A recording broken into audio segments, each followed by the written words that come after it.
ओम अज्ञानतिमिरान्धस्य ज्ञानाञ्जनशलाकया चक्षुरुन्मीलितं येन तस्मै श्रीगुरवे नमः। ओम विष्णुपदाय कृष्णप्रेष्ठाय भूतले श्रीमते जयपताका स्वामिते नमो आचार्यपदाय निताय कृपपदायिने गौरकथा दामोदाय नगरब्रह्मताय नमो। ओम विष्णुपदाय कृष्णप्रेष्ठाय भूतले श्रीमते भक्तिवेदांत स्वामिते नमस्ते सरस्वती देवे गौरवाणी प्रचारिणे निर्विशेष शून्यवादी पाश्चात्य देशतारिणे गुरुवे गौरचंद्राय राधिकाय तदालय कृष्णाय कृष्ण भक्ताय तद्भक्ताय नमो नमः। সর্বরূপ মাতাজি পড়ুন এখানে জগৎ এখান থেকে।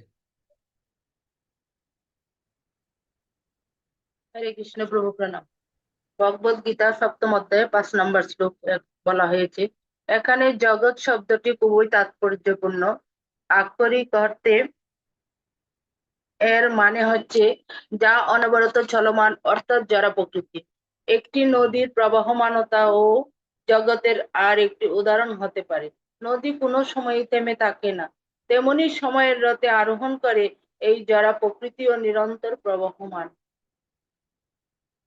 জয়দং ধার্যতে জগৎ কথাটির অর্থ হলো এই নিরন্তর প্রবাহিত জড় প্রকৃতিকে জীবাত্মা ধারণ করেছে। জীবাত্মা হচ্ছে উৎকৃষ্ট শক্তি আর এই জড় জগৎ হচ্ছে নিকৃষ্ট শক্তি। তাই যখনই কোনো উৎকৃষ্ট জীবাত্মা নিকৃষ্ট জড় শক্তির সংস্পর্শে আসে, তার মধ্যে জড় প্রকৃতির উপর প্রভুত্ব করার আকাঙ্ক্ষা জাগরিত হয়। নিকৃষ্ট শক্তির উপর আধিপত্য করাই হচ্ছে উৎকৃষ্ট শক্তির স্বভাব। এটি জীবাত্মার স্বাভাবিক প্রবণতা, আর তার ফলে সে প্রথম জড় আস্বাদন অহংকার দ্বারা আবৃত হয়। অহংকারের অর্থ হচ্ছে ভুল বা ভ্রান্ত পরিচয়। জীবের মূল পরিচয় হলো সে হচ্ছে জীবের কৃষ্ণের নিত্য দাস। এ কথা ভুলে গিয়ে সে জড় প্রকৃতির উপর আধিপত্য করার চেষ্টা করে, আর সেটি হচ্ছে তার প্রকৃত পরিচয় হারিয়ে ভ্রান্ত পরিচয়ের অবস্থান করার কারণ। একজন ভিত্ত হওয়ার পরিবর্তে সে প্রভু হওয়ার চেষ্টা করে। সে সে তখন পরিকল্পনা করে কিভাবে এই জড় প্রকৃতিকে শোষণের মাধ্যমে সে সুখ উপভোগ করবে। এই পরিকল্পনা তখন তাকে জড় প্রকৃতির দ্বিতীয় আস্বাদন বুদ্ধি প্রদান করে। অতঃপর জড় প্রকৃতি তৃতীয় আস্বাদন মন দ্বারা আবৃত হয়ে তার চেতনা অনবরত জড় প্রকৃতির বিষয়সমূহের দিকে ধাবিত হয়। এইভাবে মন, বুদ্ধি ও অহংকার দ্বারা নির্মিত তার একটি সূক্ষ্ম দেহ গড়ে ওঠে, এবং এই সূক্ষ্ম দেহটি থেকে সে একটি বাহ্য ইন্দ্রিয় সম্পন্ন দেহ লাভ করে, যারা প্রকৃতির কার্যক্রমের মধ্যে পূর্ণরূপে নিয়োজিত হয়ে পড়ে। এই জড় প্রকৃতিকে প্রতিটি জীবাত্মা তার সূক্ষ্ম ও বাহ্য ইন্দ্রিয়গত দেহ দ্বারা আবদ্ধ। এছাড়াও আরো বিভিন্ন স্তরের বন্ধন রয়েছে। এইভাবে জড় প্রকৃতির মধ্যকার বিভিন্ন বস্তুকে অধিকার করে সে ভোগ করার চেষ্টা করে, কিন্তু প্রকৃতপক্ষে তার অধিকারগুলি হচ্ছে তার বিভিন্ন বন্ধন। সে আরো এবং আরো অধিকার উপভোগ করার চেষ্টা করে, ফলে সে আরো এবং আরো বদ্ধ হয়ে পড়ে।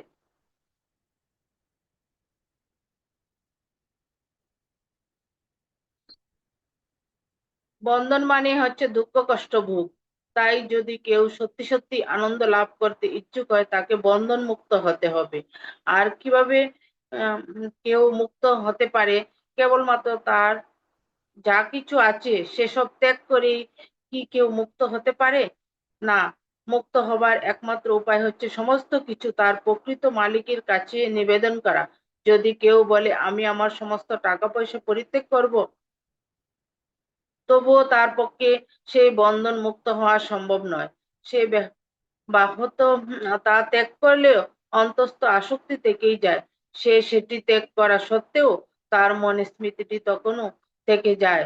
কেউ হয়তো তার পরিবারকে ত্যাগ করে ধ্যান করার জন্য বনে চলে গেল, কিন্তু তার মন যদি তখনও তার স্ত্রী ও পরিবার ইত্যাদির কথা ভাবতে থাকে, তাহলে সেটি হচ্ছে প্রবঞ্চনা। তাই মুক্ত হবার শ্রেষ্ঠ উপায় হচ্ছে সমস্ত কিছু তার আসল মালিক কৃষ্ণকে নিবেদন করা, আর প্রকৃতপক্ষে আমরা যার সঙ্গে সম্পর্কিত সেই কৃষ্ণের সঙ্গে সম্পর্ক গড়ে তোলার মাধ্যমে জীবনের পরম স্বাদ আস্বাদন করা, সেটি কেবলমাত্র কৃষ্ণ ভাবনামৃতের মাধ্যমেই সম্ভব। উৎকৃষ্ট স্বাদ প্রাপ্ত হলে আমরা নিকৃষ্ট স্বাদ ত্যাগ করতে পারবো। বিষয় বিনিবর্তন্তে নিরাহারস্য দেহিন রসবজ্রং রসঃ পোষ্য পরং দৃষ্টা নির্বর্ততে। দেহ বিশিষ্ট জীব ইন্দ্রিয় সুখ ভোগ নিবৃত্ত হতে পারলেও ইন্দ্রিয় সুখ ভোগের আসক্তি থেকেই যায়, কিন্তু উচ্চতর স্বাদ আস্বাদন করার ফলে সেই বিষয় তৃষ্ণা থেকে তিনি চিরতরে নিবৃত্ত হন। ভগবদ গীতা 2য় অধ্যায় 59 নম্বর শ্লোকে বলা হয়েছে। পরম দৃষ্টা নির্বর্ততে অর্থাৎ কৃষ্ণের সঙ্গে আমাদের প্রেমময়ী সম্পর্কের উচ্চতম স্বাদ প্রাপ্ত হওয়ার দ্বারা আমরা নিম্নতম স্বাদকে বর্জন অথবা বর্জন করতে পারি। বর্জম অর্থাৎ বর্জন করতে পারি এবং আমাদের যা কিছু আছে তার সমস্তটি তাকে নিবেদন করার মাধ্যমে কৃষ্ণের সঙ্গে আমাদের প্রেমময়ী সম্পর্কটি আমরা গড়ে তুলতে পারি। সমস্ত কিছু কৃষ্ণের জন্য ত্যাগ করার পন্থাটি হচ্ছে কৃষ্ণ ভাবনামৃতের পন্থা। এখানে ত্যাগের অর্থ হচ্ছে কৃষ্ণকে অর্পণ করা। সমস্ত কিছুই আসলে তার, এই কথাটি ভালোভাবে হৃদয়ঙ্গম করে। সমস্ত কিছু কৃষ্ণকে অর্পণ করে আমরা আমাদের আসক্তি থেকে মুক্ত হতে পারি। সমস্ত কিছু কৃষ্ণের, তাই সমস্ত কিছু অবশ্যই তাকে নিবেদন করতে হবে। হ্যাঁ, আমরা আমাদের অর্থের প্রতি আসক্ত, তাই আমরা তা কৃষ্ণকে নিবেদন করলাম। হ্যাঁ, আমরা আমাদের পরিবারের প্রতি আসক্ত, আমরা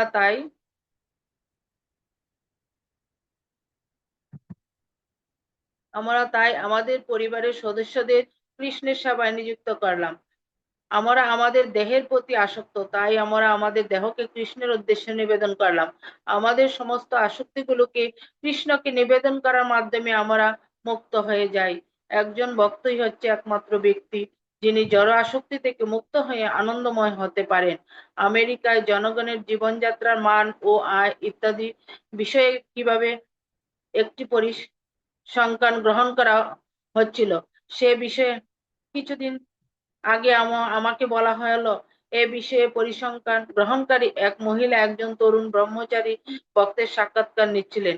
সেই মহিলা তাকে তার মাসিক এবং বা সাপ্তাহিক আয় কত এ বিষয়ে প্রশ্ন করেছিলেন।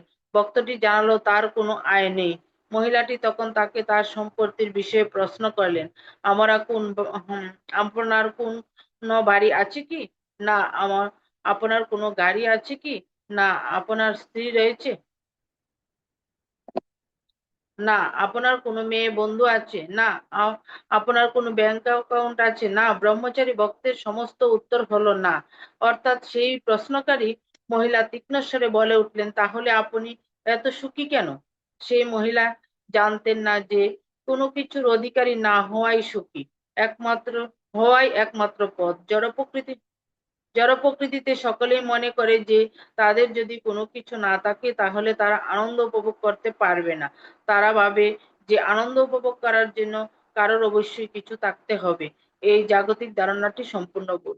যেভাবেই হোক না কেন, আমরা যখন পারমার্থিক স্তরে প্রকৃত বাস্তবতার অবস্থান করি, আমরা হৃদয়ঙ্গম করতে পারি যে প্রকৃতপক্ষে আমাদের কোনো কিছুর অধিকারী হওয়ার প্রয়োজন নেই। সবকিছুই সেখানে রয়েছে, আর সবকিছুর অধিকারী হচ্ছেন কৃষ্ণ, যিনি আমাদের ভালোবাসেন। একটি শিশু হয়তো কোনো কিছুর অধিকারী না হতে পারে, কিন্তু যদি তার বাবার অর্থ থাকে তাহলে শিশুটিকে অর্থের জন্য কোনো চিন্তা করতে হয় না।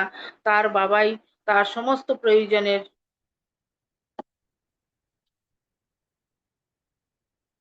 যোগান পায়। পারমার্থিক স্তরে এই সচেতনতা জাগরিত হয় যে সবকিছুর মালিকই হচ্ছেন কৃষ্ণ, আর কৃষ্ণ হচ্ছেন আমার পিতা, আমার বন্ধু, আমার প্রেমিক, আমার সবকিছু। আমরা যখন সেটি হৃদয়ঙ্গম করব, কেবল তখনই আমরা কৃষ্ণের উপরে নির্ভর করতে পারবো। আমাদের যা প্রয়োজন কৃষ্ণ আমাদের তার সবকিছুই প্রদান করবেন। তাহলে আমরা কেন বিচ্ছিন্নভাবে উদ্যোগ গ্রহণ করব?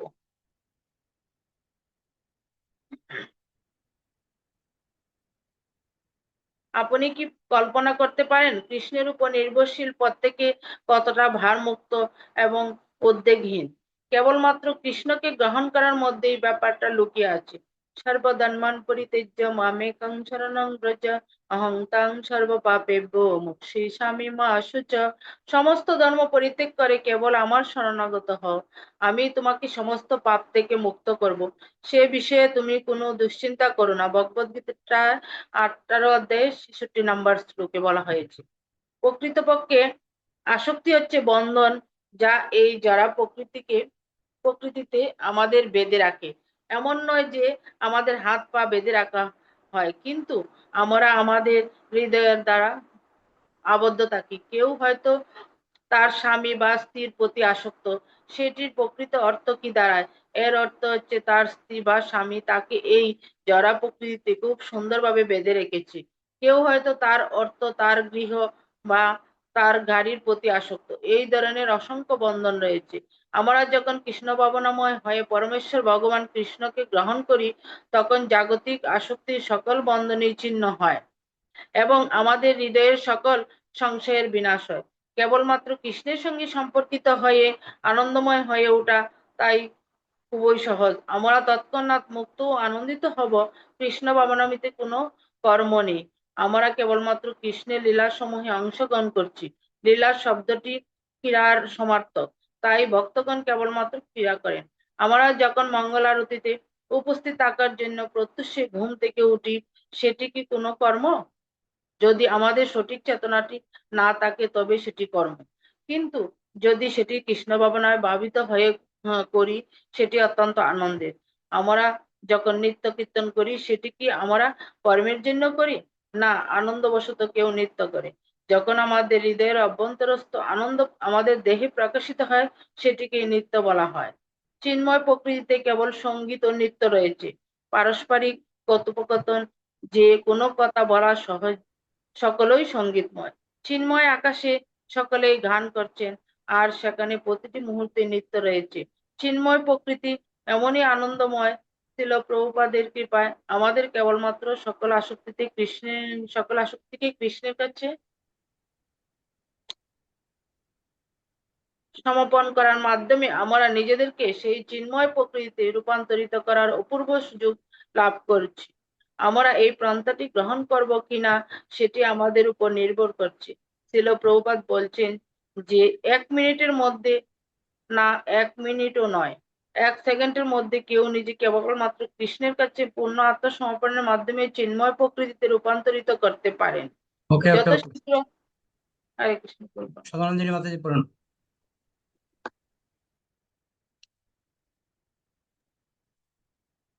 সদানন্দিনী মাতাজি পড়ুন। হরে কৃষ্ণ প্রভু, প্রণাম। যত শীঘ্র আমরা কৃষ্ণের যত যত শীঘ্র আমরা কৃষ্ণের জন্য আমাদের আন্তরিক প্রেম গড়ে তুলতে পারবো, তত শীঘ্র আমরা বৃন্দাবনের গতি প্রাপ্ত হব। আমাদের দেহটি এখানে থাকলেও আমরা চিন্ময় আকাশে অবস্থান করব, সেটাই আমাদের উদ্দেশ্য। আর সেজন্যই আমরা এখানে রয়েছি। সেই কৃষ্ণপ্রেম গড়ে তুলে চিন্ময় আকাশে ফিরে যাবার জন্য আমরা সকলে ইস্কনে যোগদান করেছি। জড় জীবন ও আধ্যাত্মিক জীবন, বিভিন্ন প্রকার জীবদের মধ্যে রয়েছে কিছু পশুপক্ষী, কীটপতঙ্গ, সরীসৃপ, এবং এই সমস্ত জীব সমাজের সর্বস্তরে রয়েছে মনুষ্য সমাজ। যখন জীব মনুষ্য শরীর প্রাপ্ত হয়, তখন সে একটি মস্ত বড় সুযোগ লাভ করে। সেই সুযোগটি হচ্ছে সে তার চেতনাকে বিকশিত করে ভগবানকে জানতে পারে, যেটা আর কোনো জীবের মধ্যে সম্ভব নয়। এই বিভিন্ন স্তরের জীবদের চেতনা অনুসারে তাদের বিভিন্ন বিভিন্ন স্তরে বিভক্ত করা হয়েছে। কিছু জীবের চেতনা আচ্ছাদিত হয়ে রয়েছে, যেমন গাছপালা। সূর্যরূপ কৃষ্ণের কিরণ লাভ করলে শ্রী গুরুদেব রূপ জলের আশ্রয়ে থাকলে এবং সূর্যের কিরণরূপ কৃষ্ণের করুণা বা কৃষ্ণের প্রতি উন্মুখ হলে তার সেই চেতনা বিকশিত হতে পারে। তাই আমরা এখানে সহজেই দেখতে পাই যে মানুষের চেতনা আর পশুদের চেতনার মধ্যে পার্থক্য তখনই সাধিত হয় যখন মানুষ ভগবানের দিকে উন্মুখ হয়। তা না হলে মানুষ একটি পশু। বৈদিক শাস্ত্রে তাই বলা হয়েছে, যতক্ষণ পর্যন্ত না মানুষ ভগবান উন্মুখী হয়, ততক্ষণ পর্যন্ত তাকে মানুষ বলে গণ্য করা যায় না। মানুষ বলে গণ্য করা যায় না। ততক্ষণ তাকে বলা হয়েছে নরাধাম। শরীরটি মানুষের ঠিকই, কিন্তু তার চেতনাটি মানুষের স্তরে আসেনি। নরের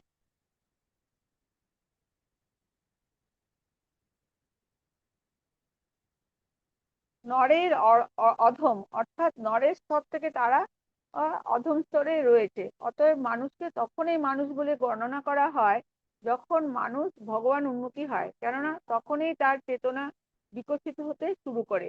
তা না হলে মানুষও সেই সংকুচিত স্তরে থেকে যাবে। বৈদিক শাস্ত্রে বা বেদান্ত সূত্রে তাই বলা হয়েছে অথাত ব্রহ্ম জিজ্ঞাসা, অর্থাৎ এখন যেহেতু তুমি মনুষ্য শরীর লাভ করেছো, তাই তোমাকে ব্রহ্ম সম্বন্ধে জানতে হবে, আধ্যাত্মিক তত্ত্ব উপলব্ধি করতে হবে, ভগবানের সঙ্গে তোমার নিত্য সম্পর্ক পুনঃস্থাপন করতে হবে। এই বৈদিক সংস্কৃতি হচ্ছে ভারতের বৈশিষ্ট্য। অন্যান্য দেশের সঙ্গে ভারতের পার্থক্যটি কোথায়? পৃথিবীতে অনেক দেশ রয়েছে, তার মধ্যে এই ভারত ভূমিকে কেন পবিত্র ভূমি বা ধর্মক্ষেত্র বলে বিবেচনা করা হচ্ছে? তার কারণ এই ভারতবর্ষে বৈদিক সংস্কৃতির অনুশীলন হয়। এই ভারত ভূমিতে যারা মনুষ্য জন্ম তারা লাভ করে তারা ভগবতত্ত্ব জ্ঞান লাভের একটি মস্ত বড় সুযোগ পায়। তাই এই ভারত ভূমিকে এক বিশেষ পবিত্র ভূমি বলে বিবেচনা করা হয়ে থাকে। ভারত শব্দটির কথা হচ্ছে ভা। ভা মানে যোগী, আর রত হচ্ছে যে স্থানের বা যে ভূমির মানুষেরা জ্ঞানের জ্যোতিতে রত, সেই দেশটিকেই বলা হয় ভারতবর্ষ। জ্যোতি বলতে প্রকৃতপক্ষে জ্ঞানের আলোককেই বোঝানো হয়। এই যে সাধারণ বৈদ্যুতিক আলো বা আগুনের আলো, এটা ঠিক প্রকৃত আলোক নয়। প্রকৃত আলোক হচ্ছে জ্ঞানের আলোক। এবং এই যে বিশেষ স্থানটি, এই স্থানের মানুষদের জ্ঞানের আলোকরত থাকে, সেই আলোকে উদ্ভাসিত হওয়াই কর্তব্য। কিন্তু দুর্ভাগ্যবশত আজকের ভারতবাসীরা সেই কাজটি করছে না। তারা পাশ্চাত্যের অন্ধ অনুকরণ করছে, তারা পাশ্চাত্যের আবর্জনাগুলি সংগ্রহ করছে। আর তার ফলে আজকের এই দেশের যে কি অবস্থা হয়েছে তা আপনারা দেখতে পাচ্ছেন। জড়বাদ আর অধ্যাত্মবাদ দুটি বিপরীত ধর্মীয় বস্তু। জড়বাদের বাইরে চাকচিক্য রয়েছে, কিন্তু সেই বস্তুটি অন্তঃসার শূন্য। জড়বাদের বাইরের চাকচিক্য দেখে লালায়িত হয়ে মানুষ তার পেছনে সুখভোগের জন্য ছোটে, কিন্তু চরমে তারা দুঃখ ছাড়া আর কিছু পায় না। আর অধ্যাত্মবাদ বা ধর্মের পথ অবলম্বন করলে, ভগবানের শরণাগতির পথ অবলম্বন করলে প্রথম দিকে হয়তো একটু কষ্ট হয়, কিন্তু তার পরিণতিতে অত্যন্ত আনন্দদায়ক। এখন আপনারা বিচার করুন কোন পথটি আপনারা গ্রহণ করবেন। যার প্রথম চাকচিক্যে এবং সুখের ইঙ্গিত রয়েছে, হাতছানি রয়েছে, কিন্তু চরমে সেটি অত্যন্ত ভয়ঙ্কর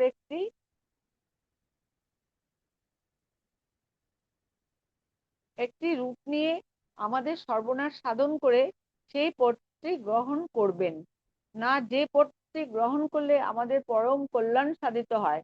প্রাথমিক শুরু স্তরে সেই পথটি হয়তো একটু কঠিন, একটু কষ্টদায়ক বলে মনে হতে পারে, কিন্তু চরমে তা আমাদের নিত্য আনন্দ প্রদান করবে। সরল কথায় বলা যায় যে জড় সুখভোগের যে জীবন, তা প্রথমে অমৃতের মতো বলে মনে হয়, কিন্তু চরমে সেটি বিষে পরিণত হয়। আর আধ্যাত্মিক জীবনটি প্রথমে বিষবোধ মনে হতে পারে, কিন্তু চরমে তা আমাদের অমৃত অমৃত অমৃত অমৃতত্ব দান করে।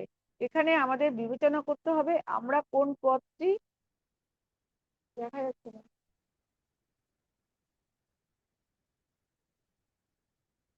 দুর্ব- এখানে আমাদের বিবেচনা করতে হবে আমরা কোন পথটি গ্রহণ করব। দুর্ভাগ্যবশত আজকের জগতে যে শিক্ষা ব্যবস্থা, তাতে আধ্যাত্মিক জীবনের কোনো রকম শিক্ষা নেই। তারা সমস্ত জড় বিষয় নিয়েই মেতে রয়েছে। জড় বিষয় নিয়ে নানা রকমের শিক্ষার ব্যবস্থা রয়েছে, জড় বিষয় নিয়ে নানা রকম গবেষণা হচ্ছে, কিন্তু এই জড়াতীত যে চিন্ময় জগৎ রয়েছে, সেই জগতের কোনো আলোচনা বা শিক্ষা আজকে হচ্ছে না। এটি আমাদের চরম দুর্ভাগ্য। ভারতবর্ষের মানুষেরা আজ আর জ্ঞানের আলোকে উদ্ভাসিত হতে অনুপ্রাণিত হচ্ছে না। তারা অন্ধকারের গভীরতম প্রদেশে ঝাঁপ দিচ্ছে। তারই ফলে আজ কেবল ভারতবর্ষই নয়, সারা পৃথিবীতে এই দুর্দশার সৃষ্টি হয়েছে। কারণ এই যে জ্ঞানের আলোক, সেই জ্ঞানের আলোক এই ভারতবর্ষে পৃথিবীকে দান করতে পারে। যেহেতু ভারতবর্ষীরা সেই কর্তব্যটি সম্পাদন করছে না, তাই আজ সারা পৃথিবী অজ্ঞানের অন্ধকারে আচ্ছন্ন হয়ে রয়েছে। তাই শ্রী চৈতন্য মহাপ্রভু সমস্ত ভারতবর্ষীদের বলেন, ভারত ভূমিতেও হইল মনুষ্য জন্ম, যার জন্ম সার্থক করি করো পর উপকার। এই ভারত ভূমিতে যারা মনুষ্য জন্ম লাভ করেছে এবং যারা করবে, তারা যেন তাদের জন্ম সার্থক করে পরোপকার ধর্মটি গ্রহণ করে। নিজের স্বার্থ চিন্তায় মগ্ন না থেকে কি করে অন্য সকলের মঙ্গল হবে, সেই উদ্দেশ্য সাধনে তারা যেন ব্রতী হয়।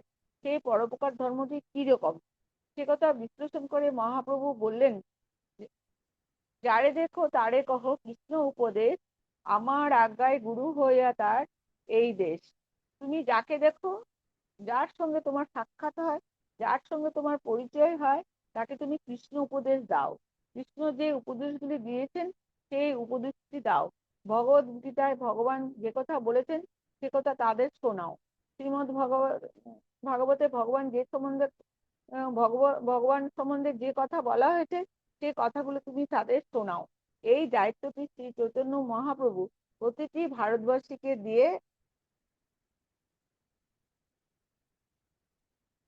দিয়ে গেছেন। এবং ভারতবাসীরা যদি তাদের সেই কর্তব্যটি সম্পাদনে ব্রতী হন, সচেষ্ট হন, তাহলে কেবল ভারতবর্ষেরই নয়, আজকে সারা পৃথিবীর এক আমূল পরিবর্তন সাধিত হবে। দেহাত্ম বুদ্ধিতে আচ্ছন্ন থেকে জীবনযাপন করলে চরমে কি লাভ হবে? দেহটির মৃত্যু যখন হবে, তখন এই দেহটিকে নিয়ে আমরা যা কিছু করেছিলাম তা সব শেষ হয়ে যাবে। ওকে ওকে এই ওকে সূত্র। হরে কৃষ্ণ, প্রভু প্রণাম। অনেক ধন্যবাদ। তো খুব সুন্দর পয়েন্ট। আমি একটু আগে বললাম না, মহারাজ বেছে বেছে পয়েন্টগুলো আলোচনা করেছেন, তো এগুলো আমাদের যে পয়েন্ট আউট করে রাখি, প্রসাদ যখন আমরা করতে যাব এই কথাগুলো আমরা বলতে পারবো। এগুলো মহারাজ ক্লাস দিয়েছেন অলরেডি, জাস্ট সেটা আমাদের নোট করে এটা বই করা হয়েছে। তার মানে অনেক ভাগ্যবান আমরা। যাই হোক, আশা করি আপনাদের অনেকটা ক্লিয়ার হয়েছে। তো আমি একটা কাজ করব, আগামীকাল ক্লাস শুরুর আগে এই যে আমরা আজকে পড়লাম, এই 10-15 সেকেন্ডের মধ্যে একটা পয়েন্ট আমরা বলবো, চেষ্টা করবেন প্রত্যেকে বলার জন্য। যারা বলতে পারেন ভাগ্য ভালো। তা আপনার কোন পয়েন্টে ভালো লেগেছে, আজকে যে পড়ে কোন পয়েন্টে ভালো লেগেছে সেটা আপনাকে নোট করে রাখুন। যে এই পয়েন্টটা, যেমন আজকে মহাপ্রভু ভারতবাসীকে কি প্রার্থনা করেছেন, যারে দেখো তারে কহ কৃষ্ণ উপদেশ। যাকে দেখবে তাকে কৃষ্ণ কথাই বলতে বলছে। তার আগে আমরা বন্ধনের কথা পড়েছি, আরো উদাহরণ দিয়েছে কিছু।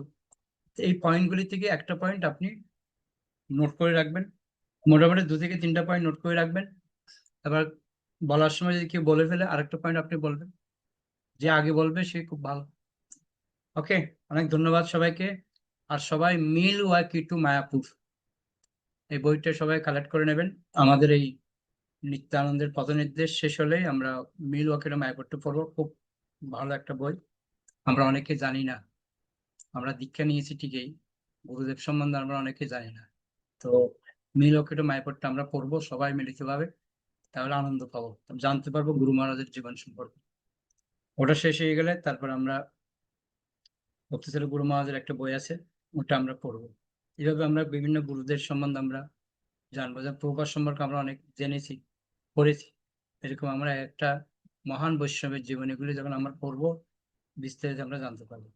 ওকে, এরপর হয়ে গেলে আমরা আরেকটা বই ধরবো, খুব আকর্ষণীয় বই, বৈষ্ণবদের জীবনী। ঠিক আছে, বিভিন্ন বৈষ্ণবের জীবনীগুলো আমরা অনেকে জানি না, সেগুলো আমরা ধারাবাহিক পড়বো। ঠিক আছে, সেই জন্য বইগুলি সবাই নেবেন। গৌর পার্শ্ব চরিতাবলী, এই বইটা আমরা পড়বো আস্তে আস্তে। তো তার আগে বইগুলি শেষ করি গুরুদেবের, তারপর বিভিন্ন ভক্তের জীবনীগুলি পড়বো। ওকে, বৈষ্ণব প্রণাম।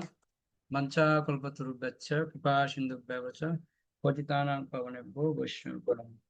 আনন্দগুরু বৈষ্ণববৃন্দ কি জয়। নিতাই গৌর প্রেমানন্দে হরি।